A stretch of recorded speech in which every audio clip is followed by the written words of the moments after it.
ನಮಸ್ಕಾರ ಸ್ನೇಹಿತರೆ, ತಮ್ಮೆಲ್ಲರಿಗೂ ಕೂಡ KR ಟೂಲ್ಸ್ಗೆ ಪ್ರೀತಿಯ ಸ್ವಾಗತವನ್ನು ಕೋರ್ತಾ VA ಮತ್ತು PDO ನೇಮಕಾತಿಗೆ ಸಂಬಂಧಪಟ್ಟಂತ ಪ್ರಮುಖ ಪತ್ರಿಕೆ ಕಡ್ಡಾಯ ಕನ್ನಡ ಪತ್ರಿಕೆ.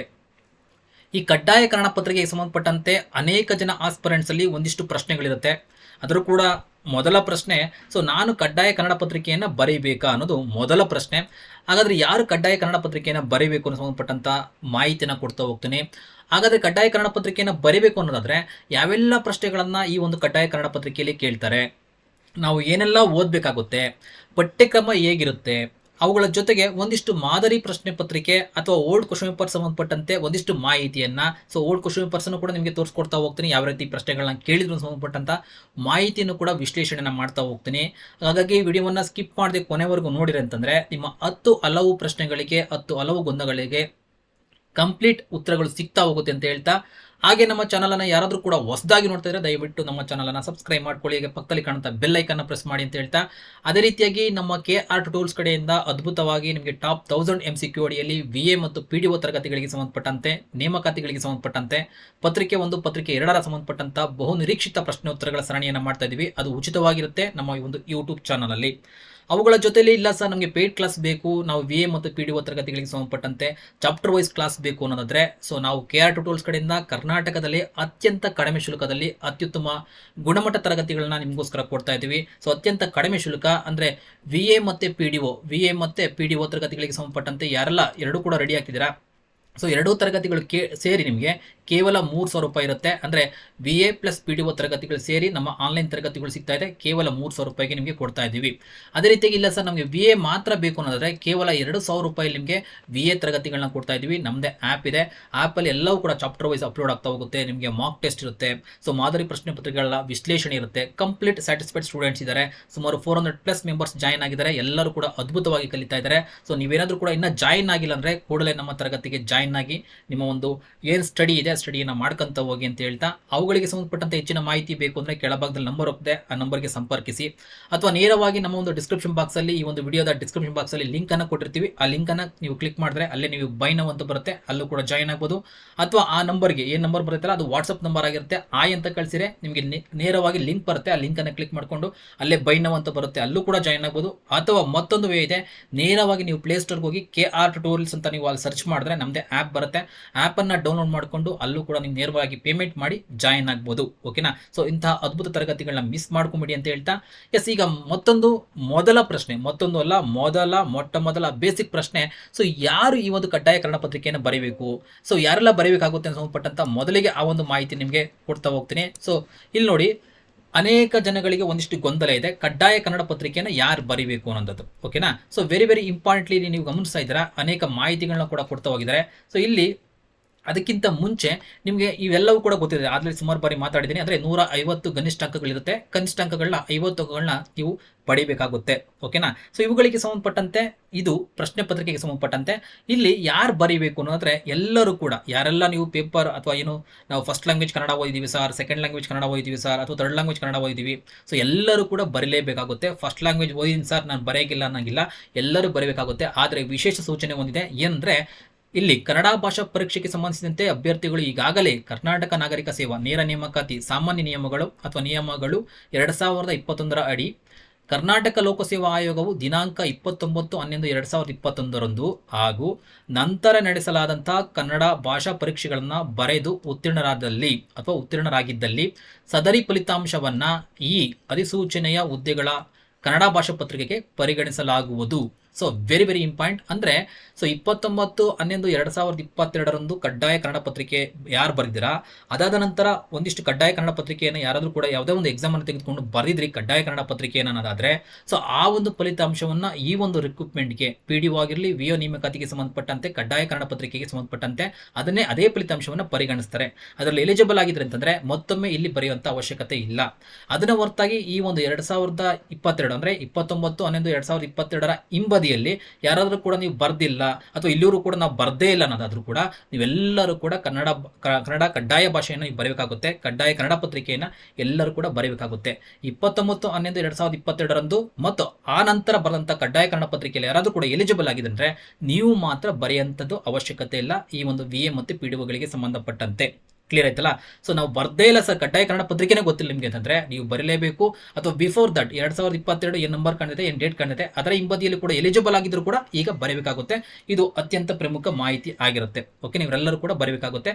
ಈಗ ನಿಮಗೆ ಕ್ಲಿಯರ್ ಆಯಿತು ಯಾರೆಲ್ಲ ಬರೀಬೇಕು ಅಂತ. ನಿಮ್ದು ಫಸ್ಟ್ ಲ್ಯಾಂಗ್ವೇಜ್ ಆಗಿರಲಿ, ಸೆಕೆಂಡ್ ಲ್ಯಾಂಗ್ವೇಜ್ ಆಗಿರಲಿ, ಈ ಕಂಡೀಷನ್ಗೆ ಒಳಪಟ್ಟು ನೀವು ಇದ್ರಿ ಅಂತಂದ್ರೆ ಸೊ ನೀವೇನು ಮಾಡುತ್ತೆ, ಬರೆಯಂತ ಅವಶ್ಯಕತೆ ಇಲ್ಲ ಈ ಕಂಡೀಷನ್ಸ್ ಅಲ್ಲಿ ಇಲ್ಲ, ನಾವು ಯಾವುದು ಕೂಡ ಪಾಸ್ ಆಗಿಲ್ಲ ಅಂದ್ರೆ ಖಂಡಿತವಾಗಿ ಬರೀಲೇಬೇಕು.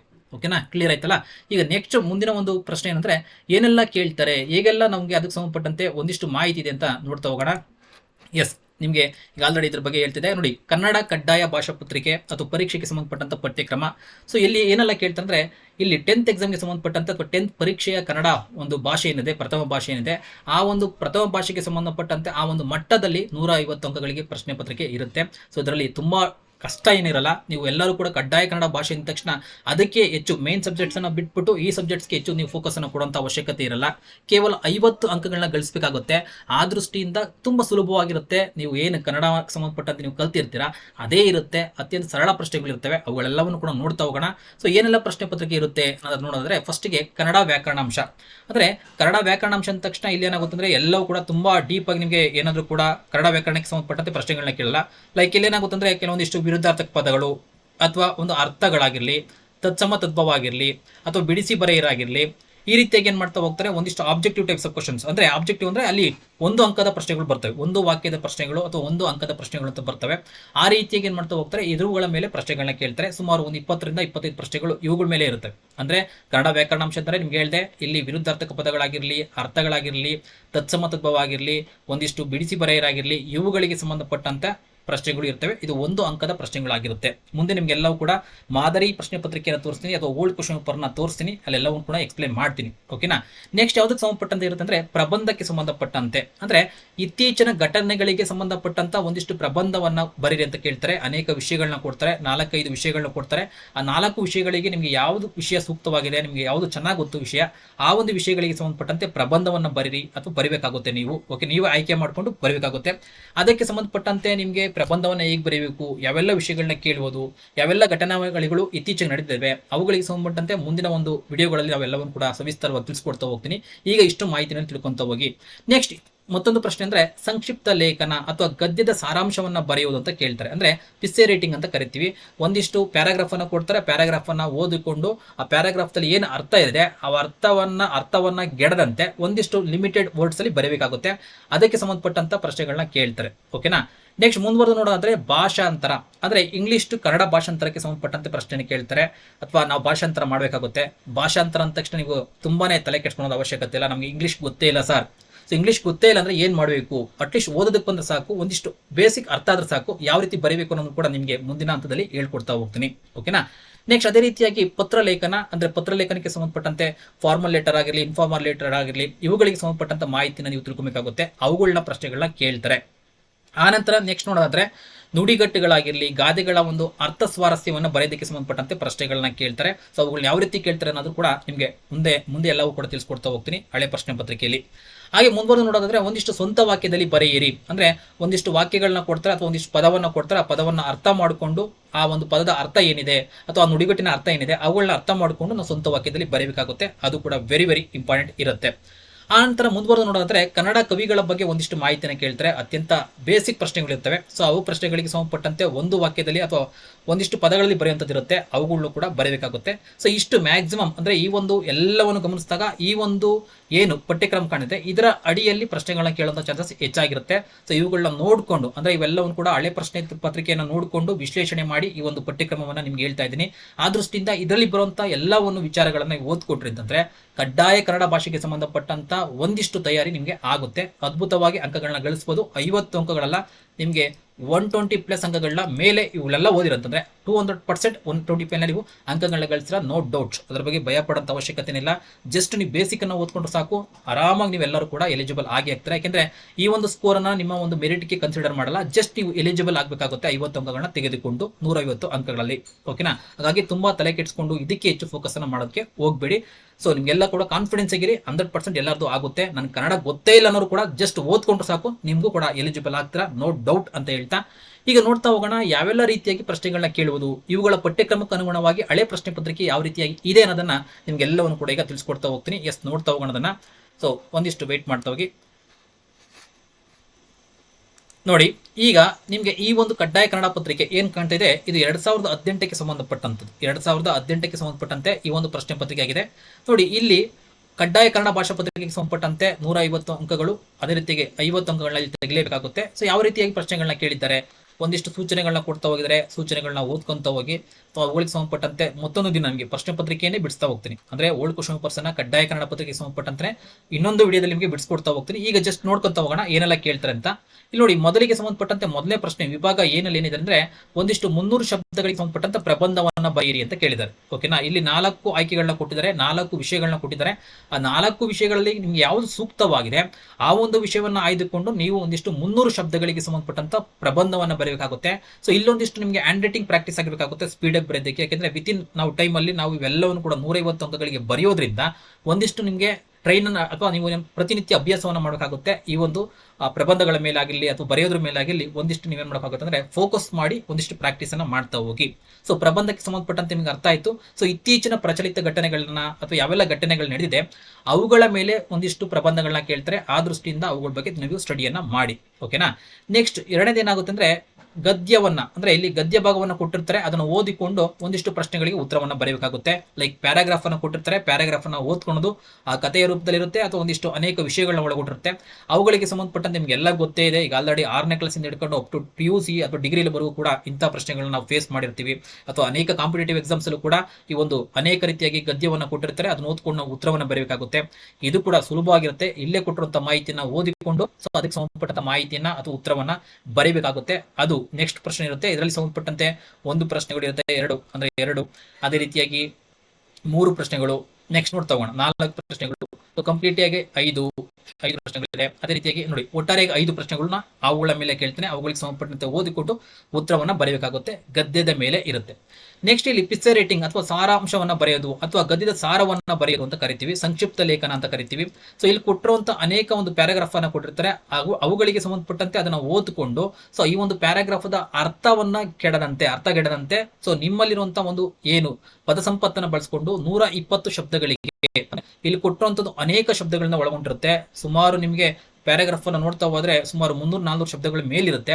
ಅವು ಶಬ್ದಗಳನ್ನ ಏನ್ ಮಾಡ್ತಾ ಹೋಗ್ಬೇಕು, ಕಂಪ್ಲೀಟ್ಲಿ ಪ್ಯಾರಾಗ್ರಾಫ್ ಅನ್ನ ಓದ್ಕೊಂತ ಹೋಗಿ ಈ ಪ್ಯಾರಾಗ್ರಾಫ್ ಇಂದ ನಿಮ್ಗೆ ಏನ್ ಅರ್ಥ ಆಯ್ತು ಆ ಪ್ಯಾರಾಗ್ರಾಫ್ ಅನ್ನ ನಿಮ್ಮ ಒಂದು ಭಾಷೆಯಲ್ಲಿ ಅಥವಾ ನಿಮ್ಮ ಒಂದು ಪದ ಸಂಪತ್ತಿನ ಮೂಲಕ 120 ಪದಗಳಲ್ಲಿ ಇಳಿಸಿ ಅವುಗಳನ್ನ ಬರೆಯಬೇಕಾಗುತ್ತೆ. ಅವುಗಳಿಗೆ ಸಂಬಂಧಪಟ್ಟಂತೆ ಇಲ್ಲಿ ಬಾಕ್ಸ್ ಗಳನ್ನು ಕೊಟ್ಟಿರ್ತಾರೆ, ಪ್ರತಿಯೊಂದು ಬಾಕ್ಸ್ಗೂ ಕೂಡ ಒಂದು ಪದವನ್ನ ಬರೆಯಬೇಕಾಗುತ್ತೆ. ಪ್ರತಿಯೊಂದು ಬಾಕ್ಸ್ಗೂ ಒಂದು ಪದವನ್ನ ಬರೆಯಬೇಕಾಗುತ್ತೆ.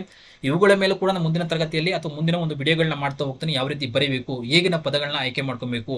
ಮತ್ತೆ ಕೆಲವೊಂದು ಪದಗಳಿರ್ತವೆ ನೋಡಿ, ಈ ಅಂತ ಬರುತ್ತೆ, ಈ ಪದನು ಇದನ್ನು ಕೂಡ ಈ ಅನ್ನೋದು ಕೂಡ ಒಂದು ಪದನೇ. ಓಕೆನಾ. ಸೊ ಅವು ಇವು ಇಂಥವೆಲ್ಲ ಕೂಡ ಪದಗಳಾಗ್ತವೆ. ಇಂಥವುಗಳನ್ನ ನೀವು ಡ್ರಾಪ್ ಔಟ್ ಮಾಡೋಕ್ಕಾಗುತ್ತೆ. ಅತ್ಯಂತ ತುಂಬಾ ಅದ್ಭುತವಾಗಿರುವಂತಹ ಒಂದಿಷ್ಟು ಪದ ಸಂಪತ್ತನ್ನ ಬಳಸ್ಕೊಂಡು ಅದು ನೋಡಿದ ತಕ್ಷಣ ನಿಮ್ಗೆ ಅನ್ಸ್ಬೇಕು, ಅವರಿಗೆ ವ್ಯಾಲ್ಯೂಟರ್ಗೆ ಸೊ ತುಂಬಾ ಚೆನ್ನಾಗಿದೆಯಪ್ಪ ಒಂದು ಪದ ಸಂಪತ್ತು ಅಂತ ಅನ್ಸ್ಬೇಕು. ಆ ರೀತಿ ಪದಗಳನ್ನ ಆಯ್ಕೆ ಮಾಡ್ಕೊಬೇಕಾಗುತ್ತೆ. ಆ ಕಾರಣಕ್ಕೋಸ್ಕರ ಪದ ಸಂಪತ್ತು ನಿಮ್ಗೆ ಹೆಚ್ಚಾಗಬೇಕು ಅಂದ್ರೆ ಹೆಚ್ಚೆಚ್ಚು ಪತ್ರಗಳನ್ನ ಸೊ ಏನೇ ನಮ್ಮ ಒಂದು ಪತ್ರಿಕೆಗಳು ಬರ್ತಾ ಹೋಗ್ತವೆ, ಪೇಪರ್ ಬರ್ತಾ ಹೋಗ್ತವೆ, ನ್ಯೂಸ್ ಪೇಪರ್ ಬರ್ತಾ ಹೋಗ್ತವೆ, ಅವುಗಳನ್ನ ಓದ್ಕೊಂತ ಹೋಗಿ ಮುಂದಿನ ದಿನಗಳಲ್ಲಿ ಇವುಗಳಿಗೆ ಸಂಬಂಧಪಟ್ಟಂತ ಮತ್ತಷ್ಟು ವಿಡಿಯೋಗಳನ್ನ ಮಾಡ್ತೀನಿ, ಅಲ್ಲೂ ಕೂಡ ನಿಮಗೆ ಗೈಡ್ ಮಾಡ್ತೀನಿ. ಸೊ ಅಂತವುಗಳನ್ನ ಓದ್ಕೊಂಡು ಅಂತ ಪದಗಳನ್ನ ನೀವೇನ್ ಮಾಡಬೇಕು ಅಂದ್ರೆ ಕಂಪ್ಲೀಟ್ಲಿ ಮೇಲೆ ಕೊಟ್ಟಿರುವಂತ ಒಂದಿಷ್ಟು ಏನು ಸಾರಾಂಶ ಇದೆ ಅಥವಾ ಒಂದಿಷ್ಟು ಗದ್ಯ ಇದೆ, ಗದ್ಯದ ರೂಪದಲ್ಲಿ ಅದನ್ನು ಓದ್ಕೊಂಡು ಈ ಒಂದು ಗದ್ಯದ ಅರ್ಥ ಅಥವಾ ಥೀಮ್ ಏನಿದೆ ಅಥವಾ ಒಂದಿಷ್ಟು ಮಾಹಿತಿ ಏನಿದೆ ಯಥಾವತ್ತಾಗಿ ಬರೀಬಾರ್ದು. ಸೊ ಅದರಲ್ಲಿ ಆಯ್ಕೆ ಮಾಡ್ಕೊಂಡು ನಿಮ್ಗೆ ಏನ್ ಬೇಕು ಈ ಒಂದು ಸಾರಾಂಶ ಕೆಡದಂತೆ, ಈ ಸಾರಾಂಶದ ಅರ್ಥ ಕೆಡದಂತೆ ಕಂಪ್ಲೀಟ್ಲಿ 120 ಪದಗಳಲ್ಲಿ ಬರೀಬೇಕಾಗುತ್ತೆ. ಇದನ್ನ ನಾವು ಪಿಸಿ ರೈಟಿಂಗ್ ಅಂತ ಕರಿತೀವಿ. ಇದೆಲ್ಲರೂ ಕೂಡ ತಮಗೆಲ್ಲ ಗೊತ್ತಿರುತ್ತೆ. ನೆಕ್ಸ್ಟ್ ಮುಂದೆ ಓದಂತೆ ಇಲ್ಲಿ ಪ್ರಮುಖವಾಗಿ ಭಾಷಾಂತರ. ಸೊ ಇಲ್ಲಿ ಏನಾಗುತ್ತೆ ಅಂದ್ರೆ ಇಂಗ್ಲೀಷಲ್ಲಿ ಯಾರಾದ್ರೂ ಕೂಡ ತುಂಬಾ ಪಂಟ್ರಿದ್ರಪ್ಪ, ಸೊ ಅವ್ರು ಇಂಗ್ಲೀಷು ಮತ್ತು ಕನ್ನಡ ಎರಡರಲ್ಲೂ ಕೂಡ ಪಂಟ್ರಿರ್ತಾರೆ. ಸೊ ಅವ್ರಿಗೆ ಏನಾಗುತ್ತೆ ಅಂದ್ರೆ ಈಸಿ ಆಗ್ತಾ ಹೋಗುತ್ತೆ, ಲೈನ್ ಟು ಲೈನ್ ಇಲ್ಲಿ ಒಂದು ಸ್ವಲ್ಪ ಟ್ರಾನ್ಸ್ಲೇಷನ್ ಮಾಡ್ತಾ ಹೋಗ್ತಾರೆ. ಆದ್ರೆ ಕೆಲವ್ರಿಗೆ ಏನಾಗುತ್ತೆ ಅಂದ್ರೆ ನಮಗೆ ಸರ್ ಅನೇಕ ಜನ ಆರ್ಟ್ಸ್ ಬ್ಯಾಕ್ಗ್ರೌಂಡ್ ಇರ್ತಾರೆ ಅಥವಾ ಅನೇಕ ಜನ ಕನ್ನಡ ಮೀಡಿಯಂ ಓದಿರ್ತಾರೆ, ಇಂಗ್ಲೀಷ್ ಅಂದ್ರೆ ಸ್ವಲ್ಪ ಭಯ ಆಗ್ತಿರುತ್ತೆ. ಸೊ ಅಂಥವ್ರು ಏನ್ ಮಾಡ್ಬೇಕಂದ್ರೆ ಜಸ್ಟ್ ಇಂಗ್ಲೀಷ್ ಅನ್ನ ಓದಿ ಸ್ವಲ್ಪ ಬೇಸಿಕ್ ಅರ್ಥ ಆದ್ರೂ ಸಾಕು. ಇವನ್ನೆಲ್ಲವನ್ನು ಕೂಡ ಮೊದಲು ನೀವು ಅವ್ರಿಗೆ ಮಾತ್ರ ಹೇಳ್ತಾ ಇದ್ದೀನಿ, ತುಂಬಾ ಚೆನ್ನಾಗಿ ಬರೀತೀವಿ ಸರ್ ನಾವು, ಇಲ್ಲೆಲ್ಲವೂ ಕೂಡ ನಾವು ಟ್ರಾನ್ಸ್ಲೇಟ್ ಮಾಡ್ತೀವಿ ಅನ್ನೋದಾದ್ರೆ ಸೊ ನಿಮ್ಗೆ ಈ ಮಾಹಿತಿ ಅಲ್ಲ. ಸೊ ನೀವು ಚೆನ್ನಾಗಿ ಬರೀತಾ ಹೋಗಿ ವೆಲ್ ಅಂಡ್ ಗುಡ್ ತುಂಬಾ ಉತ್ತಮ ಅಂಕಗಳು ಬರ್ತವೆ. ಸೊ ಕೆಲವ್ರಿಗೆ ಏನಾಗುತ್ತೆ ಅಂದ್ರೆ ಇಂಗ್ಲೀಷ್ ನೋಡಿದ ತಕ್ಷಣ ಸ್ಕಿಪ್ ಮಾಡ್ಬಿಡ್ತಾರೆ ಪ್ರಶ್ನೆಗಳನ್ನ. ಸೊ ಇದನ್ನ ನೋಡಿ ಸ್ಕಿಪ್ ಮಾಡ್ತೇಲೆ ನೀವು ಯಾವ ರೀತಿ ಬರೀಬೇಕು ಅನ್ನೋದ್ರೆ ಕಂಪ್ಲೀಟ್ಲಿ ಒಂದ್ಸತಿ ಓದ್ಕೊಂಬಿಡಿ. ನಿಮ್ಗೆ ಏನು ಅರ್ಥ ಆಗಿದೆಯಲ್ಲ, ಸೊ ಅರ್ಥ ಆಗಿರೋದನ್ನ ಏನು ಮಾಡ್ತಾ ಹೋಗಿ ಬರಿತಾ ಹೋಗಿ. ಆವಾಗ ನಿಮಗೆ ಇದನ್ನ ಸ್ಕಿಪ್ ಮಾಡೋ ಬದಲು ಇಲ್ಲಿ ಬರೆದ್ರಿ ಅಂತಂದ್ರೆ ಒಂದಿಷ್ಟು ಅಂಕಗಳು ನಿಮಗೆ ಸಿಗ್ತಾ ಹೋಗುತ್ತೆ. ಇದಕ್ಕಿನ ಕೂತ್ಕೊಂಡು ಇದು ಪ್ರತಿಯೊಂದು ಪದಗಳ ಅರ್ಥವನ್ನು ನೆನಪು ಮಾಡ್ಕೊಂಡು ಇದಕ್ಕೆ ಟೈಮನ್ನು ವೇಸ್ಟ್ ಮಾಡ್ಕೊಂತ ಹೋಗ್ಬೇಡಿ. ಯಾರು ಗೊತ್ತಿಲ್ಲ ಅವರು, ಓಕೆನಾ, ಜಸ್ಟ್ ಓದ್ತಾ ಹೋಗಿ ಏನ್ ಮಾಹಿತಿ ನಿಮ್ಗೆ ಅರ್ಥ ಆಯ್ತು ಅದನ್ನ ಮಾತ್ರ ಬರಿತಾ ಹೋಗಿ ಕನ್ನಡಕ್ಕೆ, ಇಂಗ್ಲಿಷಿಂದ ಕನ್ನಡಕ್ಕೆ, ಅರ್ಥ ಆಯ್ತಾ. ಸೊ ಆ ನಂತರ ವೆರಿ ವೆರಿ ಇಂಪಾರ್ಟೆಂಟ್ ಲೇಖನ, ಪತ್ರ ಲೇಖನ, ಲೆಟರ್ ರೈಟಿಂಗ್ ಬೇಕಾಗುತ್ತೆ. ಸೊ ಇದು 100 ಪದಗಳಿಗೆ ಮೀರದಂತೆ ಪತ್ರಲೇಖವನ್ನ ಬರೆಯಬೇಕಾಗುತ್ತೆ. ಸೊ ಇಲ್ಲಿ ಕೊಟ್ಟಿರುವಂತಹ ಒಂದು ವಿಷಯವನ್ನ ಆಯ್ದುಕೊಂಡು ಅದಕ್ಕೆ ಸಂಬಂಧಪಟ್ಟಂತ ಒಂದಿಷ್ಟು ಪತ್ರಲೇಖನವನ್ನ ಬರೆಯಬೇಕಾಗುತ್ತೆ. ವೆರಿ ವೆರಿ ಇಂಪಾರ್ಟೆಂಟ್, ಓಕೆನಾ. ಸೊ ಹಾಗಾಗಿ ಇಲ್ಲಿ ಫಾರ್ಮಲ್ ಲೆಟರ್ ಆಗಿರಲಿ, ಇನ್ಫಾರ್ಮಲ್ ಲೆಟರ್ ಆಗಿರಲಿ, ಯಾವ ರೀತಿ ಬರೀಬೇಕು ಅಂತ ನೀವು ನೆನಪಲ್ಲಿ ಇಡಬೇಕಾಗುತ್ತೆ. ನೆಕ್ಸ್ಟ್ ಈ ಕೆಳಗಿನವುಗಳಲ್ಲಿ ಎರಡರ ಒಂದು ಸ್ವಾರಸ್ಯ ಅಂದ್ರೆ ಅರ್ಥ ಸ್ವಾರಸ್ಯವನ್ನ ಬರೀಬೇಕಾಗುತ್ತೆ. ಇಲ್ಲಿ ಕೊಟ್ಟಿರುವಂತದ್ದು ಏನು ಮನೆ ಗೆದ್ದು ಮಾರು ಗೆಲ್ಲು ಅಂದ್ರೆ, ಮನೆ ಗೆದ್ದು ಮಾರು ಗೆಲ್ಲು ಅಂದ್ರೆ ನಮ್ಮ ಮನೆಯಲ್ಲಿರುವಂತಹ ಕುಟುಂಬದ ಸದಸ್ಯರ ಮನಸ್ಸನ್ನ ಮೊದಲು ಗೆಲ್ಬೇಕಾಗುತ್ತೆ, ಅಥವಾ ಅವರಲ್ಲಿ ನಾವು ಒಳ್ಳೆ ವ್ಯಕ್ತಿ ಅಂತ ಅನ್ಸ್ಕೊಬೇಕಾಗುತ್ತೆ. ಅದನ್ನ ಬಿಟ್ಟು ಮೊದಲು ನಾವು ಸಮಾಜದಲ್ಲಿ ಒಳ್ಳೆ ವ್ಯಕ್ತಿ ಅನ್ಸ್ಕೊಂಡಿರ್ತೀವಿ, ಹೇಳ್ತೀವಲ್ಲ, ಓಕೆನಾ, ಊರಿಗೆ ಉಪಕಾರಿ ಮನೆಗೆ ಮಾತ್ರ ಮಾರಿ ಅಂತ ಹೇಳ್ತೀವಿ, ಓಕೆ, ಇದು ಆಪೋಸಿಟ್ ಆಕ್ಚುಲಿ, ಓಕೆನಾ. ಹಾಗಾಗಿ ಆತರ ಇರಬಾರ್ದು. ಅಂದ್ರೆ ಮನೆ ಗೆದ್ದು ಮಾರು ಗೆಲ್ಲು ಅಂದ್ರೆ ಮನೆಯಲ್ಲಿರುವಂತವರ ಮನಸ್ಸನ್ನ ಗೆಲ್ಲಬೇಕಾಗುತ್ತೆ. ಮನೆಯಲ್ಲಿರೋ ಅಕ್ಕಪಕ್ಕದಲ್ಲಿರುವಂತಹ ಒಂದು ಸುತ್ತಮುತ್ತ ಇರುವಂತಹ ಮನುಷ್ಯರ ಅಥವಾ ಆ ಒಂದು ಏನು ನಮ್ಮ ಸುತ್ತಮುತ್ತ ಇರ್ತಾರೆ ಅವರ ಮನಸ್ಸನ್ನ ಗೆದ್ದಾದ ನಂತರ ನಾವು ಸಮಾಜವನ್ನ ಗೆಲ್ಲೋದಕ್ಕೆ ಮುಂದಾಗಬೇಕಾಗುತ್ತೆ. ಈ ರೀತಿಯಾಗಿ ಅರ್ಥ ಸ್ವಾರಸ್ಯ ಇರ್ತವೆ. ಅವುಗಳಿಗೆ ಸಂಬಂಧಪಟ್ಟಂತೆ ಪ್ರತಿಯೊಂದು ಕೂಡ 2 ಅಂಕಗಳಿರ್ತವೆ. ಒಟ್ಟಾರೆ 5 ಪ್ರಶ್ನೆಗಳು ಕೇಳ್ತಾರೆ, 10 ಅಂಕಗಳಿರುತ್ತೆ. ಅವುಗಳನ್ನ ಕೂಡ ನಾವು ಬರೀಬೇಕಾಗುತ್ತೆ. ಅವುಗಳನ್ನ ಅರ್ಥ ಮಾಡಿಕೊಂಡು ಎಲ್ಲವೂ ಕೂಡ ನೋಡಿ, ಎತ್ತು ಏರಿಗಳಿದರೆ ಕೋಣ ನೀರಿಗಳಿಯಿತು, ಅನೇಕ ರೀತಿಯಾಗಿ ನೀವು ಕೇಳ್ತಾ ಇರ್ತೀರ ಪದಗಳನ್ನ ಪ್ರತಿನಿತ್ಯ. ಇವುಗಳಿಗೆ ನಿಮ್ಗೆ ಏನು ಅರ್ಥ ಆಗಿದೆ ಅದನ್ನ ಬರ್ತಾ ಹೋದ್ರೆ ಸಾಕು, ಓಕೆನಾ. ಸೊ ಅವುಗಳ ಬಗ್ಗೆ ಒಂದಿಷ್ಟು ನೀವು ಓದ್ಕೊಬೇಕಾಗುತ್ತೆ. ನಾವು ನುಡಿಗಟ್ಟಾಗಿರ್ಲಿ ಅಥವಾ ಒಂದು ನಮಗೆ ಸಂಬಂಧಪಟ್ಟಂತ ಒಂದಿಷ್ಟು ಗಾದೆಗಳಾಗಿರ್ಲಿ, ಇವೆಲ್ಲವನ್ನು ಕೂಡ ಓದ್ಕೊಂಡ್ರೆ ತುಂಬಾ ಸುಲಭ ಆಗುತ್ತೆ, ಓಕೆನಾ. ಸೊ ಇವುಗಳಿಗೆ ಸಂಬಂಧಪಟ್ಟ 5 ಪ್ರಶ್ನೆಗಳನ್ನ ಕೇಳ್ತಾರೆ. ನೆಕ್ಸ್ಟ್ 2ರ ಅರ್ಥ ವಿವರಣೆ ಅಂದ್ರೆ ನಿಮ್ಗೆ ಕೊಟ್ಟಿರುವಂತಹ ನುಡಿಗಟ್ಟುಗಳನ್ನ ಅರ್ಥ ಮಾಡ್ಕೊಂಡು ಸ್ವಂತ ವಾಕ್ಯದಲ್ಲಿ ಬರೀಬೇಕಾಗುತ್ತೆ, ಓಕೆನಾ. ಕಣ್ಣೀರಲ್ಲಿ ಕೈ ತೊಳೆ ನೋಡಿ, ಅನೇಕ ಜನ ಕಷ್ಟಗಳು ಬಂದಾಗ ಅಥವಾ ಕಷ್ಟಗಳ ಸಮಯದಲ್ಲಿ ಅನೇಕ ಜನರು ತಮ್ಮ ಕಣ್ಣೀರಲ್ಲಿ ಕೈ ತೊಳೆಯುತ್ತಾರೆ ಅಂದ್ರೆ, ಸೊ ಅನೇಕ ಜನ ಕಷ್ಟವನ್ನು ಅನುಭವಿಸುವಂತ ಸ್ಥಿತಿಯನ್ನ ಕಣ್ಣೀರಲ್ಲಿ ಕೈ ತೊಳೆ ಅಂತ ಬರ್ತಾ ಹೋಗುತ್ತೆ. ತಮ್ಮ ಸ್ವಂತ ವಾಕ್ಯದ ತಮಗೇನು ಅರ್ಥ ಆಯ್ತು ಅದನ್ನ ನೀವು ಬರೀಬೇಕಾಗುತ್ತೆ, ಓಕೆನಾ. ಸೊ ಅನೇಕ ರೈತರು ಮಳೆಯು ಬರದಿದ್ದಾಗ ಕಣ್ಣೀರಲ್ಲಿ ಕೈ ತೊಳೆಯುತ್ತಾರೆ, ಓಕೆನಾ. ಈ ರೀತಿಯಾಗಿ ನಾವು ಅದನ್ನ ಅರ್ಥ ಮಾಡ್ಕೊಂಡು ನಿಮ್ಗೆ ಏನ್ ಅನ್ಸುತ್ತಾ ಅದನ್ನ ಬರೀಬೇಕಾಗುತ್ತೆ. ಅಂದ್ರೆ ಕಷ್ಟವನ್ನ ಫೇಸ್ ಮಾಡ್ತಾರೆ ಅಂತ ಅರ್ಥ, ಓಕೆನಾ. ಸೊ ಈ ರೀತಿಯಾಗಿ ಇದು ಕೂಡ ಏನಾಗುತ್ತೆ ಅಂದ್ರೆ 2 ಅಂಕಗಳಿರುತ್ತೆ. ಒಂದಕ್ಕೆ 3 ಒಂದು ನುಡಿಗಟ್ಟುಗಳಿಗೆ ಸಂಬಂಧಪಟ್ಟಂತೆ ಅರ್ಥವನ್ನ ಬರೀಬೇಕಾಗುತ್ತೆ ಅಥವಾ ಸ್ವಂತ ವಾಕ್ಯವನ್ನ ಬರೀಬೇಕಾಗುತ್ತೆ, ಓಕೆನಾ. ಸೊ ಇದು ಎಲ್ಲವನ್ನು ಕೊಟ್ಟಿದ್ದಾರೆ. ಆನಂತರ ಮುಂದಿನ ಒಂದು ಪ್ರಶ್ನೆ ಅಂದ್ರೆ, ಸೊ ಇಲ್ಲಿ ಅಂದ್ರೆ ಎಲ್ಲ ಒಂದು ಪ್ರಶ್ನೆಗೆ ಒಂದೊಂದು ಉತ್ತರಗಳು ಇರ್ತವೆ, ಒಂದೊಂದು ಪ್ರಶ್ನೆಗೆ ಒಂದು ಅಂಕಗಳಿರ್ತವೆ. ಇಲ್ಲಿ 4 ಪ್ರಶ್ನೆಗಳಿರ್ತವೆ ನೋಡಿ. ಇವೆಲ್ಲವೂ ಕೂಡ ಸಾಹಿತ್ಯಕ್ಕೆ ಸಂಬಂಧಪಟ್ಟಂತು, ಅದು ಕವಿಗಳಿಗೆ ಸಂಬಂಧಪಟ್ಟದ್ದು. ನಿಮಗೆ ಆಲ್ರೆಡಿ ಹೇಳಿದೆ. ರನ್ನನ 2 ಕಾವ್ಯಗಳಾವು, ಅವುಗಳಿಗೆ ಸಂಬಂಧಪಟ್ಟಂತೆ 1 ಅಂಕ ಇರುತ್ತೆ ಬರೆದ್ರೆ. ಅಕ್ಕ ಮಹಾದೇವಿಗೆ ಸಂಬಂಧಪಟ್ಟ ಅಂಕಿತನಾಮ ಯಾವುದು, ದ ರಾ ಬೇಂದ್ರೆಯವರ ಯಾವ ಕೃತಿಗೆ ಜ್ಞಾನಪೀಠ ಪ್ರಶಸ್ತಿ ದೊರೆಯಿತು, ಇದು ಆಗಿರ್ಲಿ. ಕವಿ ಚಕ್ರವರ್ತಿಗಳು ಯಾರ್ಯಾರು, ಇವುಗಳಿಗೆ ಸಂಬಂಧಪಟ್ಟ ಬೇಸಿಕ್ ಪ್ರಶ್ನೆಗಳು ಇರುತ್ತೆ, ಇವನ್ನು ಕೂಡ ಬರೀಬೇಕಾಗುತ್ತೆ. ನೆಕ್ಸ್ಟ್ ಅದೇ ರೀತಿಯಾಗಿ 5 ಇಲ್ಲಿ ಕೊಟ್ಟಿರುವಂತಹ ಸುಮಾರು ಒಂದು 10 ಆಯ್ಕೆಗಳು ಕೊಟ್ಟಿರ್ತಾರೆ. 10 ಆಯ್ಕೆಗಳಲ್ಲಿ ನೀವು ಕೇವಲ 5 ತತ್ಸಮ ತದ್ಭವಗಳನ್ನ ಬರೀಬೇಕಾಗುತ್ತೆ. ಅಂದ್ರೆ 5 ಆಯ್ಕೆಗಳಿಗೆ ಮಾತ್ರ, 5ಕ್ಕೆ ಮಾತ್ರ ಬರೀಬೇಕಾಗುತ್ತೆ ನೋಡಿ. ಅಮೃತ, ಋಷಿ, ಅದೇ ರೀತಿ ಕಾವ್ಯ, ಪರ್ವ, ಅದೇ ರೀತಿಯಾಗಿ ಅನೇಕ ಯೋಗಿ, ಸೊ ಅನೇಕ ಜನ ಅನೇಕ ಮಾಹಿತಿಗಳನ್ನ, ಅನೇಕ ಪದಗಳನ್ನ ಕೊಟ್ಟಿರ್ತಾರೆ. ಅವುಗಳಿಗೆ ನಿಮ್ಗೆ ಯಾವ ಗೊತ್ತಾ 5 ಪದಗಳಿಗೆ ತತ್ಸಮ ತದ್ಭವನ ಬರೀಬೇಕಾಗುತ್ತೆ. ನೆಕ್ಸ್ಟ್ ಅದೇ ರೀತಿಯಾಗಿ 5 ಪದಗಳಿಗೆ ಕೊಟ್ಟಿರುವಂತಹ 10 ಪದಗಳಲ್ಲಿ 5 ಪದಗಳಿಗೆ ನೀವೇನ್ ಮಾಡ್ಬೇಕಂದ್ರೆ ಬಿಡಿಸಿ ಬರೀಬೇಕಾಗುತ್ತೆ. ಸದಾಚಾರ, ಸೊ ಇವುಗಳಿಗೆ ಸಂಬಂಧಪಟ್ಟ ತಣ್ಣೀರು, ಸೊ ಈ ರೀತಿ ಪದಗಳನ್ನ ಕೊಟ್ಟಿರ್ತಾರೆ. ಅವುಗಳನ್ನ ನೀವು ಬಿಡಿಸಿ ಬರಬೇಕಾಗುತ್ತೆ. ಸೊ ಅದು ಒಂದೊಂದು ಪ್ರಶ್ನೆಗೆ ಒಂದೊಂದು ಅಂಕ ಇರುತ್ತೆ. ನೆಕ್ಸ್ಟ್ ಅರ್ಥವನ್ನ ಬರೆಯೋದು ಕೇಳಿರ್ತಾರೆ. ಸೊ ಇಲ್ಲಿ 5 ಪ್ರಶ್ನೆಗಳಿಗೆ ಅಥವಾ 5 ಒಂದು ಪದಗಳಿಗೆ ಅರ್ಥವನ್ನ ಬರೀಬೇಕಾಗುತ್ತೆ. 10 ಆಯ್ಕೆಗಳಿರ್ತವೆ, ಅವುಗಳನ್ನು ಕೂಡ ನೀವು ನೋಡ್ತಾ ಇದ್ದೀರಾ. ಸೊ ಈ ರೀತಿಯಾಗಿ ಏನ್ ಮಾಡ್ತಾ ಹೋಗ್ತಾರೆ, ತುಂಬಾ ಬೇಸಿಕ್ ಇರುತ್ತೆ. ಇವುಗಳೆಲ್ಲವನ್ನು ನೋಡಿಕೊಂಡು ಅರ್ಥವನ್ನ ನೋಡಿ. ಅದರಲ್ಲೂ ಕೂಡ ಆಪ್ಷನ್ಸ್ ಇದಾವೆ, 10 ಆಯ್ಕೆಗಳಿದಾವೆ, ಅದರಲ್ಲಿ 5 ಮಾತ್ರ ಬರೀಬೇಕಾಗುತ್ತೆ. ನೆಕ್ಸ್ಟ್ ವಿರುದ್ಧಾರ್ಥಕ ಪದಗಳು, ಗೊತ್ತಿರುವಂತಹ ವಿರುದ್ಧಾರ್ಥಕ ಪದಗಳಿಗೆ ಸಂಬಂಧಪಟ್ಟಂತೆ 10 ವಿರುದ್ಧಾರ್ಥಕ ಪದಗಳು ಕೊಟ್ಟಿರ್ತಾರೆ. ಕೇವಲ 5 ವಿರುದ್ಧಾರ್ಥಕ ಪದಗಳನ್ನ ನಾವು ಬರೆದು ಸಾಕು, 5 ಅಂಕಗಳು ಸಿಗುತ್ತೆ ನೋಡಿ, ಓಕೆನಾ. ಇದು ಕೂಡ ಅತ್ಯಂತ ಸುಲಭವಾಗಿದೆ. ಇದನ್ನು ಕೂಡ ನೀವೆಲ್ಲರೂ ಕೂಡ ಬರಿತಾ ಹೋಗ್ತೀರಾ ನೋಡಿ. ಇವೆಲ್ಲವನ್ನು ಗಮನಿಸಿ. ಇಷ್ಟು ಪ್ರಶ್ನೆಗಳು ಅಂದ್ರೆ 150 ಪ್ರಶ್ನೆಗಳಿಗೆ ಸಂಬಂಧಪಟ್ಟ ನಾವೆಲ್ಲ ಪ್ರಶ್ನೆಗಳನ್ನ ಈಗ ಗಮನಿಸಿದ್ವಿ. ನೋಡಿದ ತಕ್ಷಣ ಒಂದು ಕಾನ್ಫಿಡೆನ್ಸ್ ಬರ್ತಾ ಇದೆ, ಎಸ್ ಅತ್ಯಂತ ಸುಲಭವಾಗಿದೆಯಪ್ಪ, ಸರಳವಾಗಿದೆ ಅಂತ ಎಲ್ಲರೂ ಕೂಡ ಅನಿಸ್ತಾ ಇದೆ. ಸೊ ಆ ಕಾರಣಕ್ಕೋಸ್ಕರ ಅಂದ್ರೆ ಈ ಒಂದು ವಿಡಿಯೋ ಎಷ್ಟು ಮಹತ್ವದಿದೆ ಅಂದ್ರೆ, ಅನೇಕ ಜನ ನೆಗೆಟಿವ್ ಥಾಟ್ಸ್ ಇರುತ್ತೆ. ಕಡ್ಡಾಯ ಕನ್ನಡ ಪತ್ರಿಕೆ ಅಂದ್ರೆ ಭೂತ ಇದ್ದಂಗೆ, ನಮ್ಗೆ ಅರ್ಥ ಆಗಲ್ಲ ಕರೆಕ್ಟಾಗಿ, ಏನು ಕೇಳ್ತಾರೋ ಏನಿದೆಯೋ, ಸೊ ನಮ್ಗೆ ಏನು ಗೊತ್ತಿಲ್ಲ ಅನ್ನೋರಿಗೆಲ್ಲರೂ ಕೂಡ ಈ ಒಂದು ವಿಡಿಯೋ ನೋಡಿದ ತಕ್ಷಣ ನಿಮ್ಗೆ ಏನಾಗುತ್ತೆ ಅಂದ್ರೆ ಕಂಪ್ಲೀಟ್ಲಿ ರಿಲ್ಯಾಕ್ಸ್ ಆಗುತ್ತೆ. ಎಸ್ ಇಷ್ಟೇನೇ ಇರೋದು, ನಾನು ಮಾಡ್ತೀನಪ್ಪ, ನಾನು ಬರೀತೀನಪ್ಪ ಅಂತ ಒಂದು ಕಾನ್ಫಿಡೆನ್ಸ್ ಬರ್ತಾ ಇದೆ ಅಲ್ವಾ. ಸೊ ಇವೆಲ್ಲವುಗಳಿಗೆ ಸಂಬಂಧಪಟ್ಟಂತೆ ಮುಂದಿನ ದಿನಗಳಲ್ಲಿ ಸಂಪೂರ್ಣ ಮಾರ್ಗದರ್ಶನವನ್ನು ನಾವು ಕೊಡ್ತಾ ಹೋಗ್ತೀವಿ KR ಟ್ಯುಟೋರಿಯಲ್ಸ್ ಕಡೆಯಿಂದ. ಅಥವಾ ನೀವು ನಮ್ಮ ಒಂದು ಪೇಯ್ಡ್ ಕ್ಲಾಸಿಗೆ ಜಾಯ್ನ್ ಆದ್ರೆ ಅಂತಂದ್ರೆ ಅದ್ಭುತವಾಗಿ ನಿಮಗೆ ಗೈಡ್ ಮಾಡ್ತಾ ಹೋಗ್ತೀವಿ. ಸೊ ಎಲ್ಲವನ್ನು ತೆಗೆದುಕೊಂಡು ನೀವು ಸುಲಭವಾಗಿ ನೀವು ಕಡ್ಡಾಯ ಕನ್ನಡ ಪತ್ರಿಕೆಯಲ್ಲಿ ಎಲಿಜಿಬಲ್ ಆಗ್ಬೋದು, ಉತ್ತಮ ಅಂಕಗಳನ್ನು ಕೂಡ ಗಳಿಸ್ಬೋದು ಅಂತ ಹೇಳ್ತಾ ನನ್ನ ಪ್ರಕಾರವಾಗಿ ಈ ಒಂದು ವಿಡಿಯೋದಲ್ಲಿ ನಿಮ್ಮೆಲ್ಲ ಒಂದು ಡೌಟ್ಗಳು ಕ್ಲಿಯರ್ ಆಯಿತು, ನಿಮ್ಮ ಒಂದು ಮನಸ್ಸು ರಿಲ್ಯಾಕ್ಸ್ ಆಗಿದೆ ಈಗ ಅಂತ ಭಾವಿಸ್ತೀನಿ. ಈ ಒಂದು ವಿಡಿಯೋ ಇಷ್ಟ ಆಯಿತು ಅಂದರೆ ದಯವಿಟ್ಟು ಲೈಕ್ ಮಾಡಿ, ನಿಮ್ಮ ಸ್ನೇಹಿತರಿಗೆ ಶೇರ್ ಮಾಡೋದನ್ನು ಮರಿಬೇಡಿ ಅಂತ ಹೇಳ್ತಾ, ಸೊ ವಿಡಿಯೋ ನೋಡೋದಕ್ಕೆ ತಮ್ಮೆಲ್ಲರೂ ಕೂಡ ಧನ್ಯವಾದಗಳು. ಹೆಚ್ಚಿನ ಮಾಹಿತಿಗೆ ಕೆಳಭಾಗದಲ್ಲಿ ಕಾಣುವಂಥ ನಂಬರ್ಗೆ ಸಂಪರ್ಕಿಸಿ ಅಂತ ಹೇಳ್ತಾ, ಸೊ ಮತ್ತೊಮ್ಮೆ ತಮ್ಮೆಲ್ಲರೂ ಕೂಡ ಧನ್ಯವಾದಗಳು.